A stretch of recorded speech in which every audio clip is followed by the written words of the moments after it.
Ain't no Perry like a Katy Perry, 'cause a Katy Perry just flops.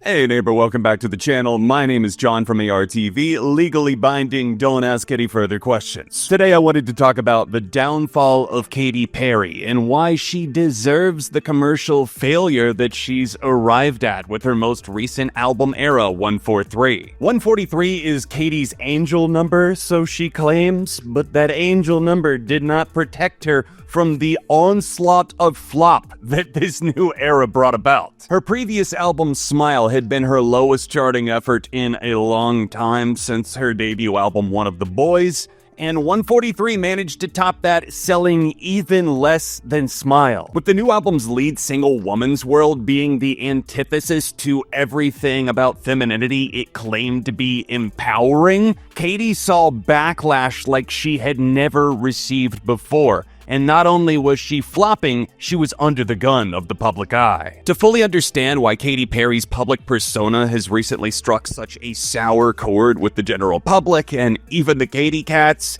it has to do with her personality showing through the veneers of American Idol and other outlets, if you will. I like to go to karaoke, with my friends, and I did a little bit of church choir, and Is then this now, your dream?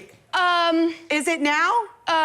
If it's not your dream, you might need to leave because there's a lot of dreams behind you. When Katy Perry made her commercial major label debut with One of the Boys in 2008, I found her campy attitude to be refreshing in the pop space that I was really just starting to get into. With production credits from Max Martin, Shellback, and the infamous Dr. Luke, her album got the pop push that it needed, with a little bit of that rock flair that brought some fans from both worlds that really made her a household name. By the release of her next album, Teenage Dream, she was a certified hitmaker and virtually inescapable if you worked at any retail store or ever went out in public spaces ever. But I digress. She was the queen of camp and very, very popular for quite some time. There was the public feud with Taylor Swift that got a little bit messy but didn't seem to affect either of their momentums or chart positions, at least not at the time. This became unavoidable by the Witness era, which those of us who lived through that and had to mark ourselves safe on Facebook, you know the drill.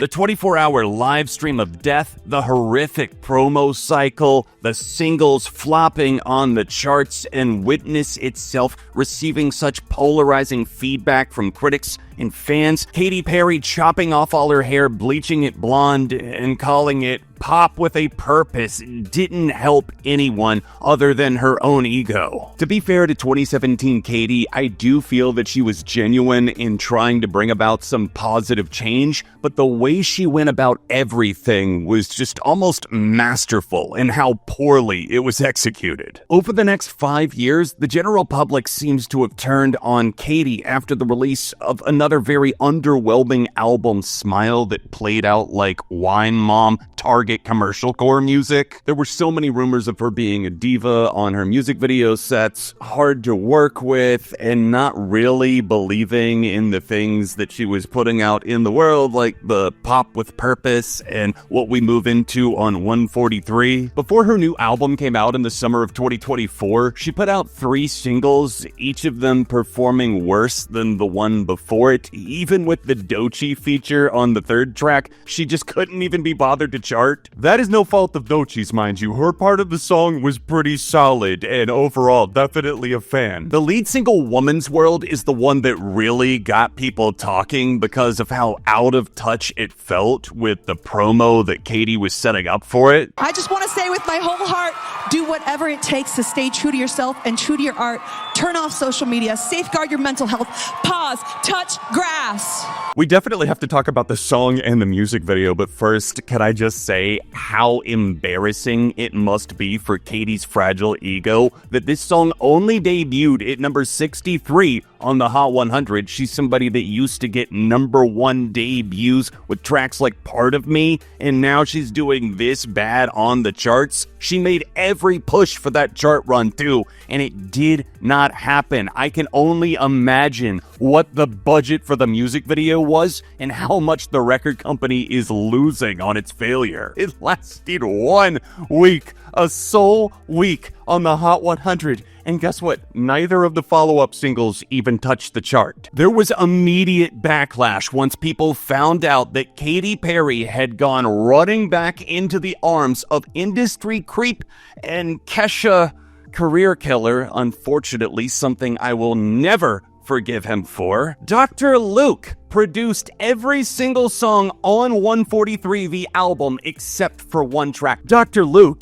if that is your real name, it's not. It's Lucas Goswald, a Swedish producer who took Kesha to court and basically took her for everything that she had, despite her seemingly very valid and legitimate claims of sexual abuse over the years. Of course, since this didn't go Kesha's way in court, with these things unfortunately being so hard to present to a jury just because of the way these things go down, it's hard to document evidence. It's a horrible situation, and Katy Perry coming back working with Dr. Luke just proved how much of a woman's woman she's not. She's not the girl's girl. She's going on Call Her Daddy podcast and coming across so tone deaf. I know a lot of people have expressed disappointment and were really upset that you decided to involve Dr. Luke on this album. Why did you choose to work with him?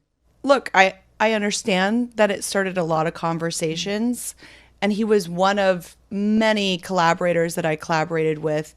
But the reality is it comes from me. Fuck it, I need the safety goggles too after that. One of my love languages is acts of service. So it's like, if I come downstairs and the kitchen is clean and you've done it all and you've done all the dishes and you've closed all the pantry doors, you better be ready to get your sucked. Katy Perry was so convinced that going back to Dr. Luke and getting him to be one of the primary producers. I worked with so many. You mainly worked with Dr. Luke, and it's so obvious because these old-ass, stale-ass, crusty-ass songs sound like they could have been made in 2011. They were left in the recycling bin on somebody's computer hard drive. The Woman's World music video got so much backlash that Katy could not stand it. She had to put out a statement where she defended the video as being satire. And it's just like, it's going over your heads, guys. You're not getting it, okay? When we sexualize the women in this video and like the male gaze, and we did that, it's like satire. And we're kind of just having fun, being a bit sarcastic with it. It's very slapstick and very on the nose. And with this set, it's like, we're not about the male gaze, but we really are about the male gaze. And we're really overplaying it. Katy, how the hell are your tits bouncing in front of the camera satire? How is this any different from the typical male gaze that's being subverted? If you truly want to see something do that, then go watch The Substance. Perry conceived of the song and its feminist message after feeling inspired by the quote-unquote feminine divine, observing that the most successful songs of her career, such as Firework 2010 and Roar 2013, were empowering in their messaging. And guess what? Also produced by Dr. Luke. Katy Perry's slapstick adventures in Womaning World included putting a gas pump in her ass cheek to empower women? Question mark? Wow, Katy, who could have possibly seen this blowing up in your face? Oh wait, anybody with their senses intact. Not only going back to Dr. Luke, but just returning to her old boring dance pop sound that sounds like recycled radio material that would have been filler even back then. Bringing back that sound is not what anybody is really thirsting for at this moment in time. Thank you very much, Katy Perry. Add another one to the main character syndrome pile. I'm officially diagnosing her because her victimhood attitude about the pushback to the very, I think concrete allegations about people she's working with and the behind the scenes behavior, her being rude to assistants, other alleged things that obviously haven't necessarily been caught in 4K, but in the same breath, Katy Perry putting herself out there on this scale and expecting to do numbers like she did back in 2011? That right there is insanity in and of itself. Katy Perry gives me Ellen DeGeneres vibes, and just being very fake and coming across with that trying way too hard personality. And where something originally may have started as sincere for Katy has just snowballed into this very out-of-touch effect that's so unfortunate because it's dragging her career down like an anchor, and she's not even aware that the ship is sinking. She doesn't want to admit that there's a problem. I wish Katy could be secure enough in her sound and her image to just go in her own direction and allow herself to mature and make a different style of music and take a gamble on some other producers that maybe aren't the worst people you know. The problem is that Katy Perry cannot let go of the fame, of the spotlight. I'm sure it's tough once you've been at the highest of highs, the number one artist from like 2009 to 2014, to go from on top of the world to not even being able to chart on the Hot 100. I know that that's probably a weird fucking feeling, and I don't want to pretend that celebrities like Katy Perry don't have feelings and don't have something going on beneath the surface. But in the same breath, I don't think it's fair to Katy's fans or to really the women that she claims to support to stand on these shallow sandcastles and claim that she's built them a fortress for womanhood. If I had to rate the album 143, I would give it a half star out of 5. I thought the Doechii feature on I'm His, He's Mine was pretty good, but there's so many lifeless moments that you have to suffer through. And I feel bad for hating on the song that she sings at the end with her daughter, but it's just annoying. I feel like these celebrity pop moms like Katy Perry and Pink just get way too close with their daughters, like forcing them into the spotlight. Hey, you want to sing, right? You're gonna be a star someday, just like mommy. I'm getting Dallas cheerleaders vibes, that's all I'm saying. All right, neighbor, that's a wrap. Do you agree with the points that I made that Katy Perry deserves her failure, or is there something that I'm missing? Is there more context out there for why these things went down the way that they did? Let me know your thoughts in the comments down below. Hit that like button, subscribe for the love of music. Check out more of my Katy Perry and pop reviews on screen now, and I'll see you next time on ARTV.